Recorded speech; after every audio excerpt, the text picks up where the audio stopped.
didn't think it would blow up this much. It's definitely more than what I expected.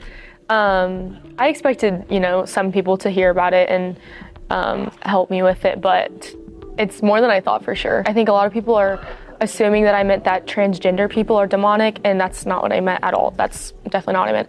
And I didn't mean the demonic part in an offensive way, but it was more so the sentence said something like society pushing the lie that there should be multiple genders is demonic, but it was more so, it wasn't like targeted at transgender people that they are demonic.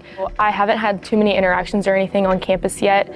I have been slightly nervous to go to my classes and things just because I know what people are saying online, and I don't know how serious people are with comments they make or messages they send me because I've just never experienced anything like this before. So it can be kind of nerve-wracking going on campus, but I know that the negative voices can get really loud, but there's a lot of people that aren't saying anything but support me, so I try to keep that in mind too. My older sister, she told me that this situation, she was like, this is every political science major's dream, and this is just kind of happening to you as like a pre-med major, and it's not something that you ever like wished for or thought was going to happen to you, and it just kind of like happened. The funniest part about this girl suing the University of Oklahoma because she got a 0 on her report is her essay just sucked. I read the Samantha Fulnecky paper with the rubric and the professor's response. I have a master's degree from the University of Oklahoma in clinical mental health and counseling, okay? I've written many papers, and a lot of you are missing the point and why she failed that paper. Yes, it was clearly not written well. I would not have given her those 5 points. She did not cite the Bible verses that she was referring to. No, you don't have to actually put that in your references, but she should have at least put the verses in there. So those are all points that would have gone toward the clearly written part of the rubric. She failed that. Okay. But here's the thing that you all are missing with her paper. There was no actual ties to the article. In fact, we can't even tell what article she was supposed to read. In fact, I really can't give a proper analysis of the said paper unless I know the article. What it looks like is she just saw the headline of the article and spouted off her opinion without actually reading it and taking some text from the article and putting it as a hate. The article said this is how I feel about this. The article said that, this is how I feel about that. She didn't do that. That's where she screwed up. Professor even says you're allowed to speak your beliefs, but she didn't even refer back. There was no thoughtful analysis of the said paper. She just, like I said, she probably just read the headline and spouted off. Now, I'm not sure what class this is. I think it was like an intro to psychology, which is a very research type class. So that is, you're going to have to use critical thought. You're going to have to use some argumentative type verbiage, but she didn't do that. She just stated off her opinion without actually referring back to the article. That's where she went wrong. It has nothing to do with her beliefs. It has nothing to do with the crappy things that she said. It has everything to do with the fact that she did not actually follow the rubric of the paper. She just spouted off her opinion without actually bringing the context of the article into her said paper. Am I concerned as a mental health professional, her treating clients that I could possibly see? Yeah, if she does pursue that route. But the appeals court at OU is going to make the same conclusion that I did. She just didn't follow the rubric. That's it. The rubric is very simple, very direct. Give your point of view, direct it back to the article, and that's what she didn't do. That's why she didn't get those points, y'all. It has nothing to do with her actual opinion. It has everything to her not actually doing the assignment correctly.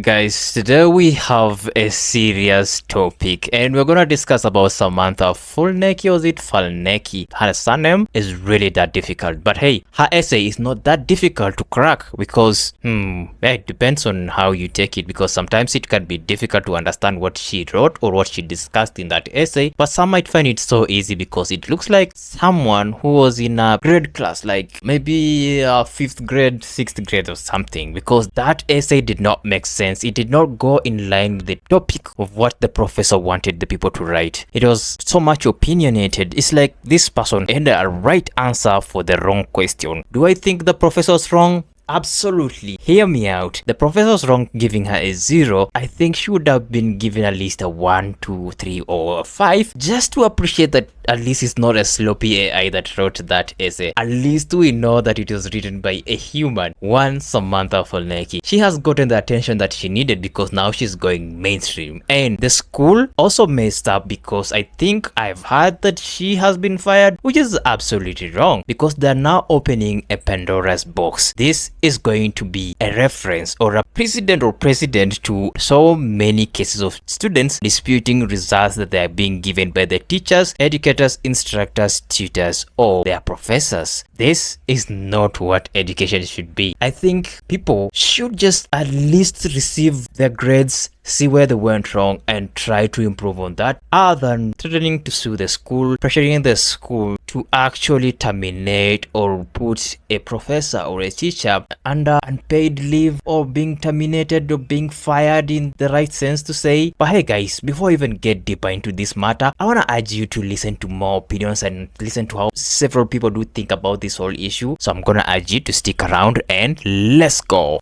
As an OU alum, I do think all of the current students should be filing formal complaints whenever they get grades they don't want. Yep, and you should be saying that you're being discriminated against for literally anything. I got a blue hoodie on, my professor hates blue, that's why they gave me a 0, not because I farted on a piece of paper and turned it in. Like, no, they're discriminating against me. Yeah, I think you guys should totally do that. Genuinely, I think you should do that because that's the precedent that was set by the university. So the university basically just opened the door and said, yeah, if you don't like your grade, just claim that you're being persecuted and we'll side with you. Yeah, and we'll get rid of the faculty and we'll reinstate your grade. Yeah. That's what OU is literally saying. That is what they are telling you to do. So you should use that to your advantage. You know, if there's a professor you don't like, get him out of there, right? If you got a bad grade on something because you forgot to do it or you waited until the last minute, it doesn't matter. File a little complaint. Get your grade reinstated. Hello, come on. And if they don't want to do it, if they're like, oh, sorry, no, you're not really being discriminated against, that's discrimination too. Yeah, and you can be like, oh, well, you sided with Samantha Fulnecky, who's a rich white woman who's in Kappa Kappa Gamma. And that's not me. So, wow, you're clearly discriminating it. Oh, it gets bigger. And I think you should do it because you know what? It's clearly no longer a place of higher learning. The moment the administration and the board and everybody involved decided to side with a right-wing grifter, and that was very clearly, obviously, at this point, we all know that was clearly the playbook. The moment they decided to move in her favor and undermine an educator, it's over. It's so jover. I would not be giving another dollar to the Alumni Association for Oklahoma. I would not. And if I was a Kappa, I was not a Kappa when I was at OU, but if I was, they would not be getting a drop out of me either. Yeah, because they're not saying anything. They just turn off their comments. But they're still posting, happy birthday, McKinsley. We love you, girl boss. Like, this stuff only ends, like this brain rot that we are currently like living in, it ends with us. Like, we are the ones that can make that change. And usually, more often than not, 99% of the time, that is with our money. If we stop donating to the university and we stop donating to the sorority and we stop backing with our dollar these institutions, this shit will end.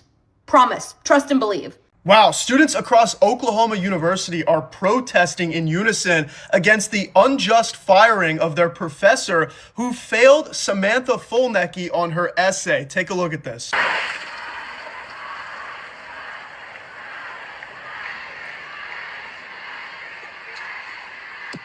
Yeah, I'll be the first to admit that when I saw this clip, I was worried they were protesting for Samantha Fulnecky, but fortunately not. Fortunately, a majority of students are standing with the professor who was unfairly let go. And by the way, MAGA claims they want to support meritocracy in this country, yet all they do is award mediocrity. They're giving handouts and they're giving participation trophies to students who intentionally fail their papers. I don't know how anybody in the Turning Point USA organization, which is a joke of an organization, by the way. Not sure why we ever lowered the flags for its former CEO. He contributed nothing to this country that was positive. I don't know how they could read her paper and take themselves seriously, but that's the MAGA world. They award ups, and that's just what it is. I rewrote the Oklahoma girl's essay with the same homophobic comments, but I actually made it passable this time. I just want to make it clear that I do not agree with anything that she stands for. I don't support what she stands for because what she stands for is not what Christ represents. I am only making this point to show that she could have made the same argument and still stand by her opinions and her beliefs and pass the assignments if she had just written like an actual college student. The title I chose is Gender Role Development, Evaluating Biological Determinism Through a Conservative Christian Framework. Well, that is a lot of strong opinions from different speakers that we have listened for the second half of the video. And what do I think about this whole issue? I really do think that there are some things that I do agree and there are some things that I do not agree with. For example, laying off this professor because of grading this student, that I do not agree with, because now, do you want to tell me that each and every student who writes an essay or who performs in a certain way in an exam has to be given a pass just because, and not because of what they had written? Like, what are we molding our students to be like in the society? Are we just dishing out grades in order to make them look or feel comfortable, or can we be genuine with our kids? Can we be genuine with students and give them what they exactly worked hard for? Can we grade work according to merit and not according to participation, just like the other speaker said? That is what exactly the conservatives were pushing for when they wanted this administration to get in. What happened to that? Why is Turning Point USA jumping on this bandwagon? At least what I've heard allegedly, that they are jumping on this bandwagon and trying to say that this educator, this tutor, wanted to discriminate Samantha Fulnecky because of the essay she wrote, claiming that the essay was so religious to a point where that professor, who was, I think, transgender or identifying as transgender,